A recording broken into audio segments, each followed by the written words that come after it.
Halo semuanya, pada pembelajaran sebelumnya, kita telah membahas perbedaan antara kejadian saling lepas dan kejadian tidak saling lepas. Pada video ini, kita akan melangkah lebih lanjut, yaitu bagaimana menghitung peluang dua kejadian menggunakan aturan yang tepat. Kita akan membahas aturan penjumlahan pada kejadian saling lepas, peluang kejadian saling bebas, serta memodifikasi aturan untuk kejadian tidak saling lepas. Untuk yang pertama, aturan penjumlahan peluang kejadian saling lepas. Dua kejadian dikatakan saling lepas jika kedua kejadian tersebut tidak dapat terjadi secara bersamaan. Artinya, jika kejadian pertama terjadi, maka kejadian kedua tidak mungkin terjadi pada saat yang sama.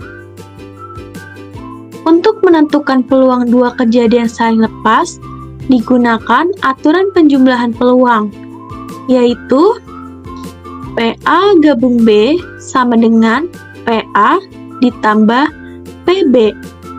Artinya, peluang terjadinya kejadian A atau B sama dengan jumlah peluang kedua kejadian tersebut.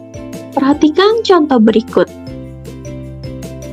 Dalam sebuah kotak terdapat 4 bola merah dan 6 bola biru.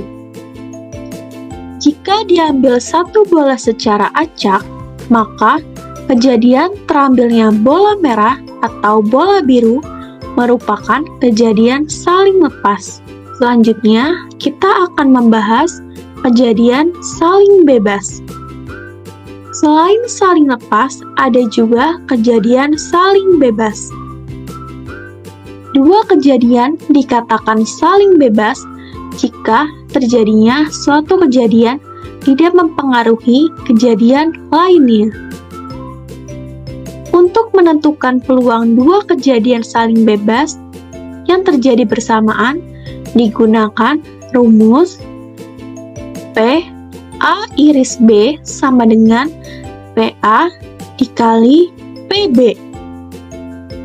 Artinya, peluang kejadian A dan B terjadi bersama-sama diperoleh dengan mengkalikan peluang kedua kejadian tersebut. Perhatikan contoh berikut. Sebuah koin dan sebuah dadu dilempar secara bersamaan.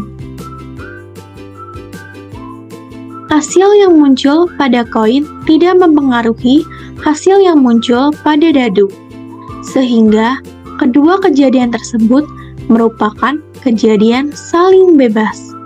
Selanjutnya, kita akan membahas memodifikasi aturan penjumlahan peluang kejadian tidak saling lepas. Dua kejadian dikatakan tidak saling lepas jika kedua kejadian tersebut dapat terjadi secara bersamaan. Karena ada kemungkinan kedua kejadian terjadi sekaligus, maka aturan penjumlahan peluang perlu dimodifikasi, yaitu PA gabung B sama dengan PA ditambah PB dikurang PA iris B. Mengapa perlu dikurangi? Karena kejadian yang sama sudah dihitung dua kali, sehingga perlu dikurangi sekali agar hasilnya tepat. Perhatikan contoh berikut. Di sebuah kelas diketahui peluang siswa mengikuti ekstrakurikuler futsal 0,5. Peluang mengikuti basket 0,4. Peluang mengikuti keduanya 0,2. Karena ada siswa yang mengikuti kedua kegiatan tersebut, maka kejadian ini tidak saling lepas. Dari pembelajaran ini dapat disimpulkan kejadian saling lepas menggunakan penjumlahan peluang. Kejadian saling bebas menggunakan perkalian peluang. kejadian tidak saling lepas menggunakan penjumlahan yang dimodifikasi. Kunci utama adalah memahami hubungan antara kejadian agar dapat memilih rumus yang tepat.